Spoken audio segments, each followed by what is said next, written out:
tardes. Yo soy Ingrid Carvajal. Soy una de las investigadoras del proyecto Creación de Espacios Éticos y Bioéticos en colegios de básica secundaria y primaria. Y quiero trabajar con ustedes hoy el concepto de calidad de vida y bioética. Calidad de vida es uno de los conceptos contemporáneos, uno de los problemas contemporáneos más importantes, y para la bioética tiene un sentido especial, junto tal vez con los derechos humanos y la ecología. En ese triángulo entre bioética, derechos humanos y ecología, realmente se abre un espacio para la pregunta por ¿qué podría ser eso de vivir mejor? Y eso de una vida que valga la pena ser vivida. Entonces, más allá de simplemente sobrevivir, y también más allá del problema de pronto solamente del crecimiento y del desarrollo, la pregunta por cómo vivir mejor y cómo promover la calidad de vida, pues nos lleva a ese espacio de lo ético y bioético, y ese es uno de los temas que vamos a ubicar en los 4 ejes de trabajo en el diplomado colaboratorio que estamos armando entre todos. Tiene también especial interés porque, por ejemplo, en Montenegro, la institución con la que estamos trabajando, pues ha convertido el concepto de calidad en problema central para el PEI. Prácticamente toda la actividad del colegio, empezando por los proyectos de vida que hacen los muchachos, pero también por la comprensión y la gestión que se realiza en el proyecto, en la institución, está dinamizado, por decirlo así, por el concepto de calidad. Entonces nos pareció que este tema podría ser de interés para todas las demás instituciones. Voy a dibujar una especie de cartografía en el tablero, y en la medida en que vaya como mostrando dimensiones, porque se trata de un concepto, podría uno decir, complejo, en el sentido de que atraviesa muchos campos, que adquiere sentidos distintos en distintos campos, y que no se puede reducir desde una sola mirada o desde un solo punto de vista, sino que requiere una riqueza enorme de perspectivas para lograr captar el concepto y poder trabajar con él. Es más, si se reduce un concepto muy reducido de calidad de vida, pudiera ser problemático, ya que tomar decisiones a partir de una idea estandarizada o reduccionista de calidad de vida, confundir, por ejemplo, calidad de vida con nivel de vida o con cantidad de bienes, en algunos campos, por ejemplo, podríamos hablar en el de la salud, pudiera ser muy problemático, y en el de la educación, cuando de pronto pensamos que niños que tengan ciertas, lo que uno llamaría a primera vista discapacidades o diferencias, pudiera uno pensar que su calidad de vida de entrada estaría disminuida. Entonces es un concepto que hay que tener también ciertos cuidados al trabajar con él.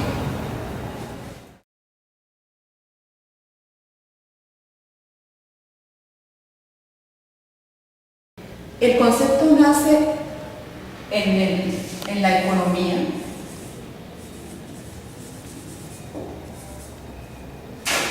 en el campo de lo económico, y en el campo de lo económico, calidad de vida, inicialmente la pregunta por cómo medir calidad de vida estuvo muy relacionado con el asunto de los bienes.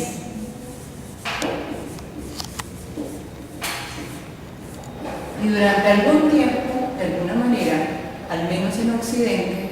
se nos confundió lo que era tener más, es decir, más bienes disponibles con calidad de vida. Pero varios autores posteriormente, al interior mismo del campo de la economía, comenzaron a plantear que necesariamente más no es mejor. Y ahí tendríamos como una primera idea muy importante. Magniff, por ejemplo, Elizalde, que acuñaron luego el concepto de desarrollo a escala humana, comenzaron a diferenciar crecimiento del desarrollo. y plantearon una tesis muy importante que tiene que ver con un punto umbral después del cual más ya no es mejor. Tendríamos que diferenciar entonces el concepto de nivel de vida y de lo que ellos denominan las necesidades primarias o básicas, que de alguna manera todas las personas hasta cierto punto tenemos en común, y en esa primera parte, en ese primero nivel de la cantidad y la calidad de alguna manera transcurren de manera paralela.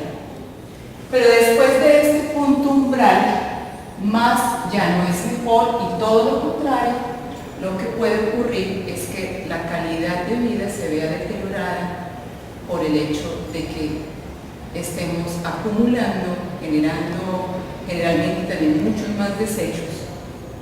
Y en este caso, calidad de vida se disocia completamente del nivel de vida. Un ejemplo para entender esto podría ser en el campo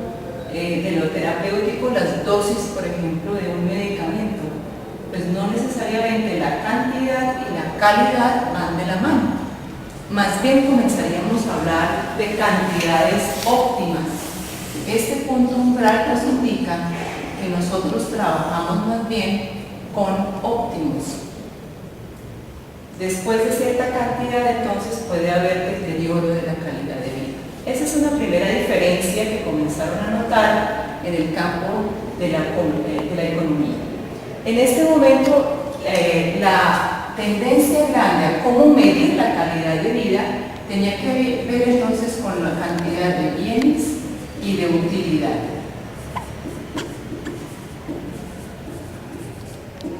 Esa es una tendencia entonces habitual cuando nos enfrentamos a la pregunta por la calidad de vida.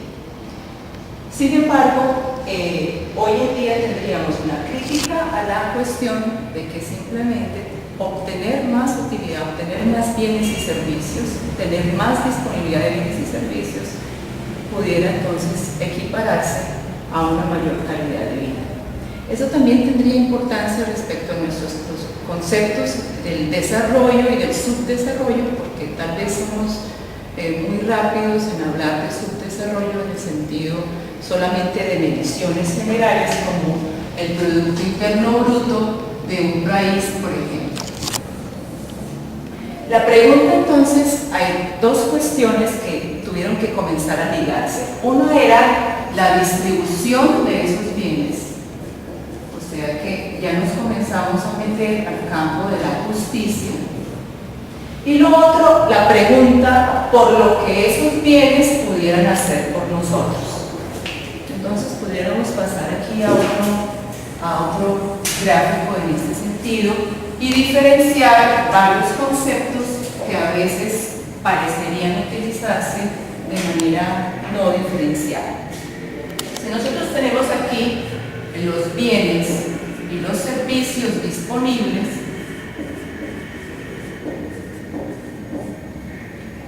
una cuestión es pensar qué es lo que los bienes hacen por nosotros, y entonces tendríamos el concepto de estándar de vida.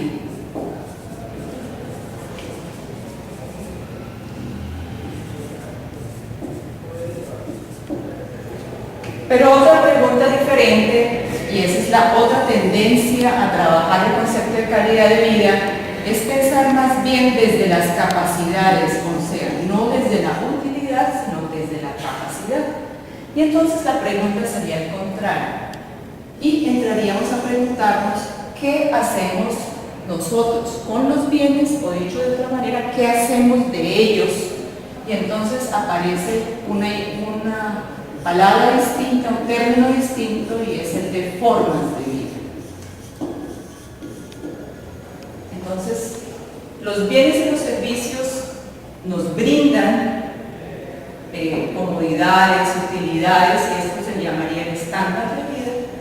pero lo que nosotros logramos hacer de los bienes y los servicios se llamaría formas de vida. Y todo esto está de alguna manera plasmado o pautado desde un campo y escenario que adquiere el nombre de estilos de vida. Estilos de vida, entonces, es un concepto que tiene que ver con la manera en que nosotros nos relacionamos con los bienes y servicios. Es muy distinto un estilo de vida consumista, por ejemplo, como el que pudiéramos ver o veíamos antes en Oriente, donde más bien hay una idea de que entre menos se necesite, mejor se está. Entonces hay algo profundamente cultural que nos crea un escenario y que tiene que ver con la manera en que nosotros entendemos, utilizamos y aquello de lo que hacemos con los bienes y los servicios.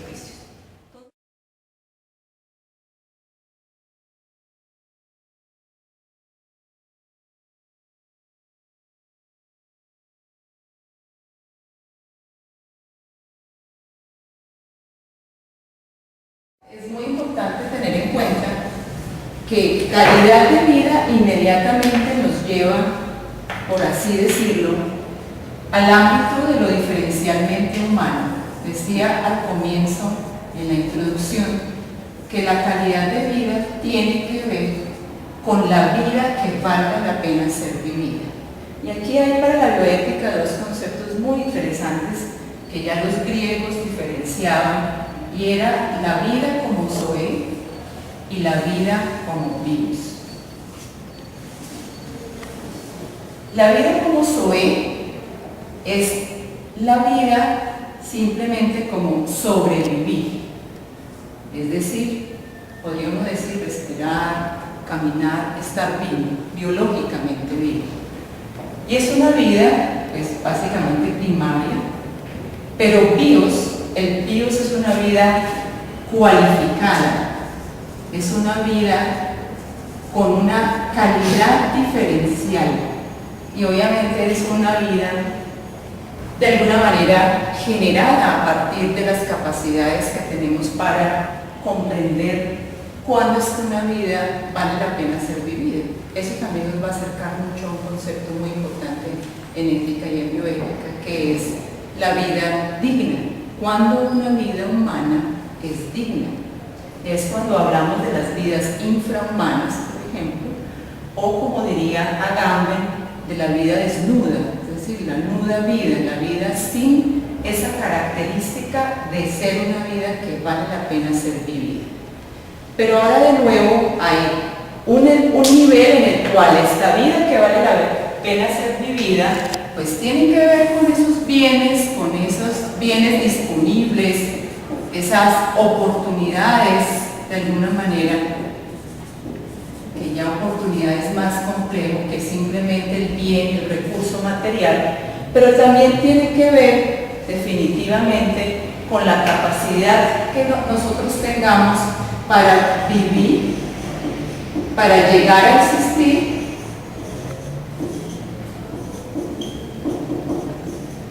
y para generar un punto de partida, es decir, para crear esa manera de vivir una vida que valga la pena ser vivida. Y eso ya prácticamente nos lleva al campo fundamental de lo ético y de lo bioético. Ahora bien, esta vida cualificada de esta manera, y si nos vamos al tema de las preferencias y de las utilidades, aquí se nos abre un campo muy importante y que vamos a poner en la plataforma del diplomado como uno de los campos de trabajo. Tiene que ver con lo que le ha pasado a la pregunta por las preferencias y por nuestros gustos como indicadores o mediciones de calidad de vida. A veces se habla de que la calidad de vida es básicamente un concepto subjetivo porque va a depender de mis preferencias personales, es decir, de mis gustos, de mis deseos, de mis necesidades y de los satisfactores que yo genero para maximizar, por así decirlo, las preferencias, el bienestar, y también a veces se habla allí de utilidades. Sin embargo, aquí hay que trabajar, y esto es algo que han reconocido todos los autores que se van por el lado de la utilidad para definir la calidad de vida, y es que lo que en un momento dado yo deseo o yo creo que es lo mejor para una vida feliz o satisfecha, no necesariamente lo es. Es decir, yo puedo incluso estar cumpliendo mis deseos, estar satisfaciendo mis deseos, pero no por eso automáticamente yo llego a estar mejor de lo que estaba antes. Eso significa que esa mirada desde el yo en relación a lo que pudiera ser mejor puede ser engañosa por varias razones. Primero, porque conlleva los puntos ciegos que siempre conlleva la racionalidad individual, es decir, partir y ver el mundo a partir de uno mismo, convertirse uno en el centro de la mirada, siempre genera de alguna manera puntos ciegos respecto a lo que puede ser mejor. En segundo lugar, porque nosotros tendemos espontáneamente de alguna manera a maximizar esos intereses individuales. Pero lo que nos muestra, por ejemplo, la teoría de juegos es que no necesariamente lo que yo concibo mejor para mí es mejor para el colectivo, por ejemplo. Y si uno piensa que uno está inmerso en ese colectivo, pues obviamente tarde que temprano lo que no es mejor para los demás, pues tampoco es mejor para mí. Y hoy en día el concepto de preferencias personales y la idea de ese estilo de vida un poquito de consumo también ha tocado el otro límite, que es el desarrollo sustentable. Es decir, toda la especie humana estaría en este momento inmersa en uno de los grandes problemas contemporáneos, y es que maximizar nuestras preferencias como especie terminó siendo también otro gran punto ciego, en el sentido de que le dimos la espalda, por decirlo, a la red en la cual estamos insertos, a las otras especies, a los recursos del planeta, de la biosfera, y ese crecimiento desmedido, sin tener en cuenta la red en la cual estamos entretejidos, pues ha ido poniéndonos prácticamente al límite mismo de la sobrevivencia futuro. Entonces, vemos claramente que calidad de vida definitivamente no se debe equiparar con crecimiento, y uno de los temas que vamos a tocar con detalle en el diplomado es ese asunto espinoso del crecimiento. Falta aquí una nota de pie de página, y es que Potter, el autor del concepto del término mismo bioética hacia 1970, él era un científico dedicado a la investigación en el cáncer,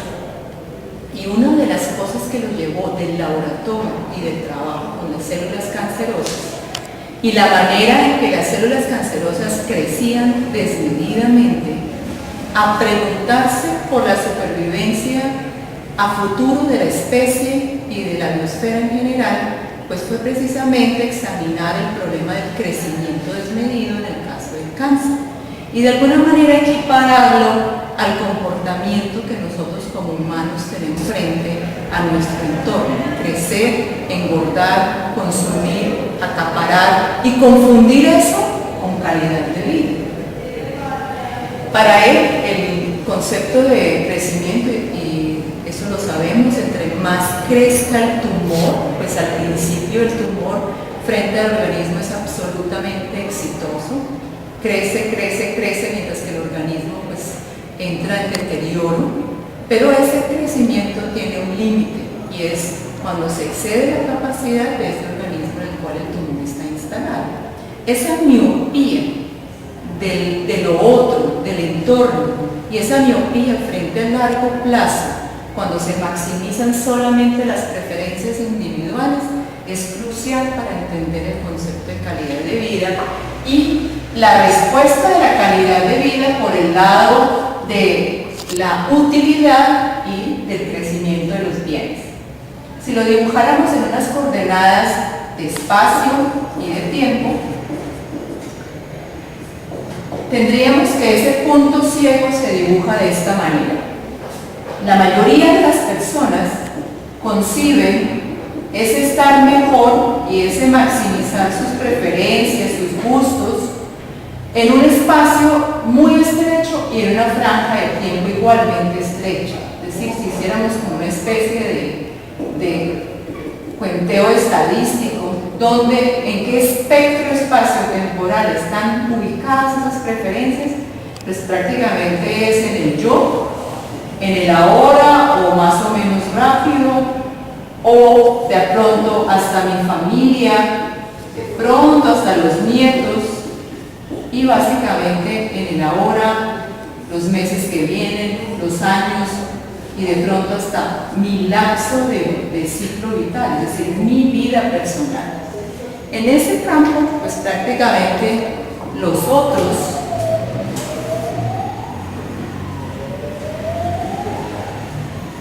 pocas veces entran, casi siempre entramos en conflicto. Incorporar los intereses, las preferencias, las necesidades de los otros dentro de nuestras propias preferencias ya exige todo un trabajo de convivencia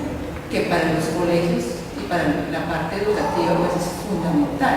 Prácticamente todo lo que son manuales de convivencia, problemas de convivencia cotidianos, tiene que ver con cómo me encuentro con mis preferencias, cómo me encuentro con las preferencias de los otros. Y cuando estas se vuelven muy disímiles, cuando se vuelven muy plurales, ¿cómo hacemos para convivir? Claramente aquí estaríamos ubicados un poquito en ese primer eje, en el sentido de que el otro generalmente es el que me excede. Cuando yo me encuentro con otro y él expresa su mirada, sus preferencias, sus utilidades, en contraste con las mías, siempre me encuentro en un terreno que excede lo que yo había visto, pensado en este pequeño cuadrante. Y si esto lo ampliamos, como lo hace la bioética, más allá de los antropocentrismos, pues entonces entramos en una franja de espacio y tiempo completamente diferente, que es el de la vida en general o el de la vida de las otras especies, o el tener en cuenta lo no humano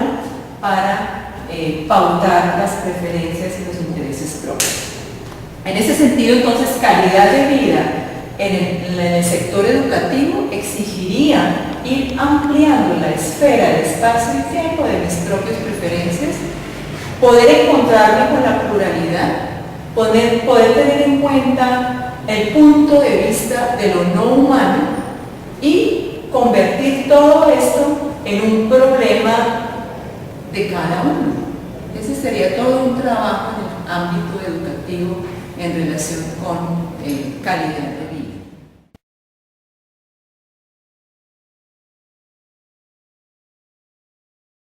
Vamos a ver ahorita la otra ruta, digámoslo así, que siguieron las tendencias de los trabajos con calidad de vida.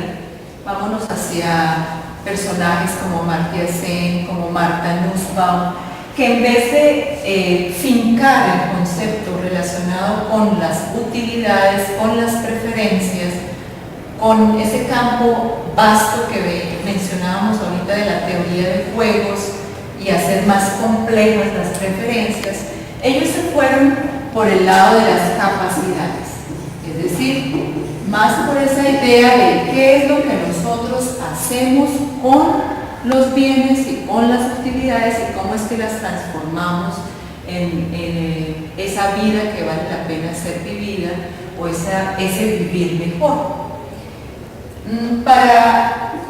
el campo educativo, esto de la capacidad ligada a la calidad de vida, pues es un espacio de trabajo supremamente interesante,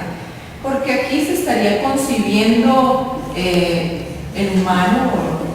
básicamente como alguien que es capaz de transformar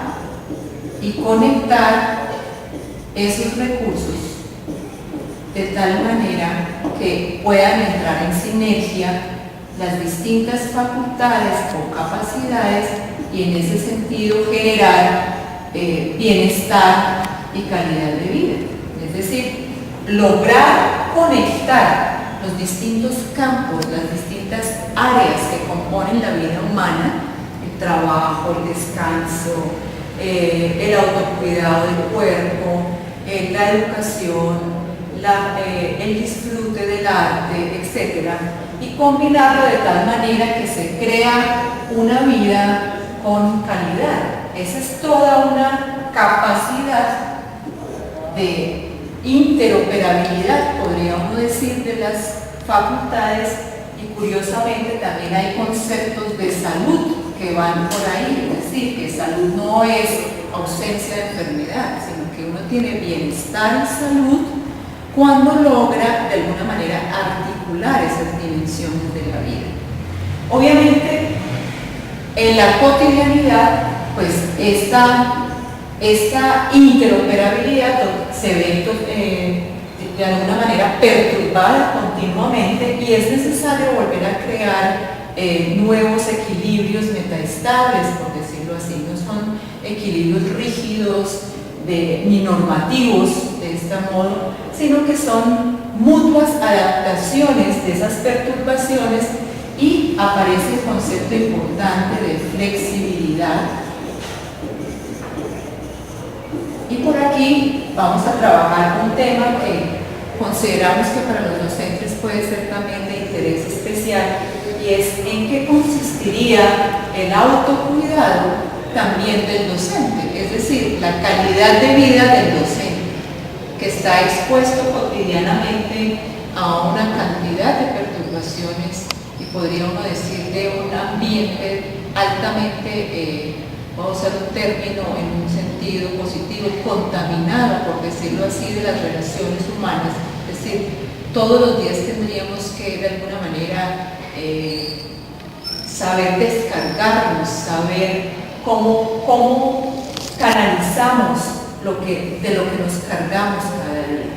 Y eso tiene que ver con la salud, con el autocuidado del docente. Ese será otro capítulo que vamos a trabajar en el diplomado a raíz de abrir de esta cartografía del concepto de calidad de vida.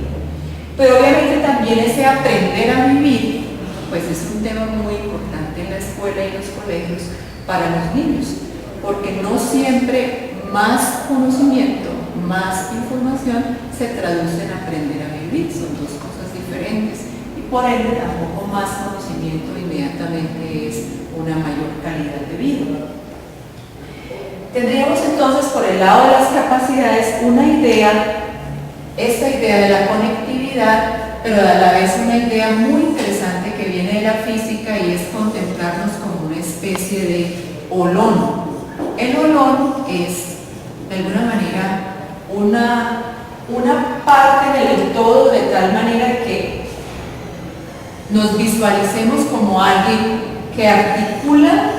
de lo cual está hecha su vida cotidiana, como lo decíamos acá, pero a la vez logra insertarse en escenarios, en espacios de otra escala, de tal manera que también contribuye a la vez a esa escala. Amartya Sen, el economista hindú, es muy enfático en decir que no cualquier manera de utilizar los bienes pues tiene un carácter de calidad, sino que la calidad tiene que ver con que nuestras preferencias e intereses estén orientadas de tal manera que nos permitan articular mejor nuestras facultades, pero a la vez nos permitan contribuir al mejoramiento de nuestro entorno. Entonces uno comienza a ver ahí un elemento ético muy fuerte en el concepto de calidad, es decir, no es cualquier utilidad, no es cualquier manera de entender el bienestar, sino es una manera en la cual nosotros, cuando actuamos, y aquí va a ser muy importante el concepto de actividad ligado a calidad de vida, es decir, el concepto de acción, y definitivamente no solamente el concepto de cantidad de cosas o cantidad de bienes que nosotros podamos tener disponibles. La centralidad de la acción es decisiva en esta otra manera de entender la calidad, y que viene a complementar la comprensión de los bienes, de la cantidad y de la distribución de bienes. Esta acción tiene otra arista que me parece que es fundamental, y es que tiene que ver con el escenario temporal de la acción, es decir, la acción es capaz de transformar lo actual en posible. Y aquí estaríamos ubicados en el tercer eje que nos habla en el diplomado acerca de la ampliación de opciones. Entonces la calidad de vida estaría estrechamente ligada a que con la acción que ejecutamos seamos capaces de ampliar las opciones que tenemos. En ese sentido, el tiempo no es un tiempo lineal, pasado, presente, futuro, sino que el tiempo se nos abre como en dos triángulos, podríamos decir, como los que dibujamos aquí. Es decir, si yo estoy ubicado acá con la acción que realizo actualmente, la pregunta es si esa acción es capaz de hacer girar, de transformar lo que viene del tiempo pasado como perspectiva y lo que se abre a partir de la acción como futuro en el sentido de un horizonte de posibilidades, es decir, de prospectiva. La calidad de vida tiene mucho que ver con nuestra capacidad de transformar las condiciones en las cuales estamos viviendo ahora. Entonces, este énfasis en la acción también es fundamental en la relación entre calidad de vida y educación, porque obviamente esperar que los bienes hagan ese tipo de cosas por nosotros no es lo mismo que pensar que uno con la acción también es capaz de generar y crear el recurso. Son dos puntos de vista muy distintos, ¿no? No significa que los bienes no sean necesarios, pero definitivamente los bienes sin más no generan por sí mismos si no están ligados a la acción activa, al actuar, y parece redundante, pero eso está estrechamente ligado a la comprensión de la acción como acción ética, es decir, que es una acción que se ejerce desde un punto de partida, desde una toma de postura, desde una capacidad de transformación. Y esa ya es una acción, digámoslo así, en sentido fuerte, y que hace que está muy ligado a la sensación de bienestar, de que uno es capaz de transformar el entorno y en ese sentido la calidad de vida.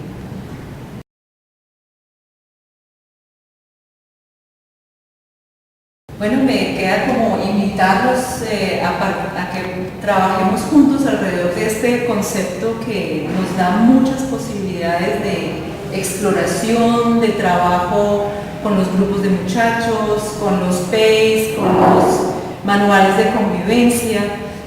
En el diplomado vamos a encontrar alrededor de los ejes, entonces, desplegados estos planos que de alguna manera traté de sintetizar acá, en esa calidad de vida relacionada con el crecimiento y con el desarrollo sustentable, y en ese sentido viajar prácticamente a la dimensión de lo ambiental, también ligado a la calidad de vida. Tendríamos la relación entre políticas públicas y calidad de vida, y tendríamos el concepto de calidad de vida relacionado con lo educativo, especialmente en esto de las capacidades, de lo que hacemos, de los recursos, también relacionado con los estilos de vida, que de alguna manera tal vez es algo muy sentido por los docentes, que lo que se valora, los estilos de vida que se construyen alrededor de qué tipo de preferencias, y eso es muy influenciable por la educación, o sea que yo diría que los docentes ahí tienen un campo de trabajo muy importante. También entonces trataremos y podremos conversar acerca de la calidad de vida misma de cada uno de ustedes y de nosotros como docentes,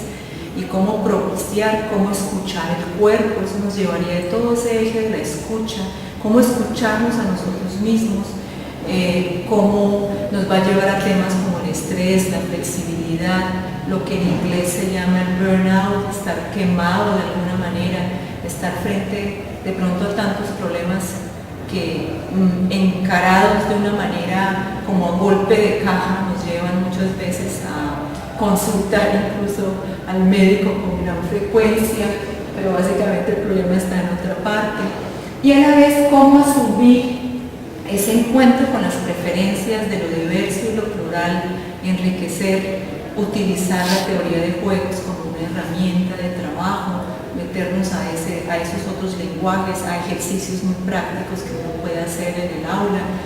Entonces es un campo vasto y rico para, repito, explorar conjuntamente en el foro y invitarlos a todos muy cálidamente a que vayamos poniendo allí nuestras impresiones, nuestras experiencias y producciones, y también invitaremos muy especialmente a la institución de Montenegro para que nos participe cómo es que convirtió el concepto de calidad en ese punto central de trabajo.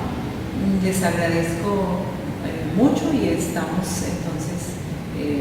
pendientes de vernos tanto en el foro como personalmente. Muchas gracias.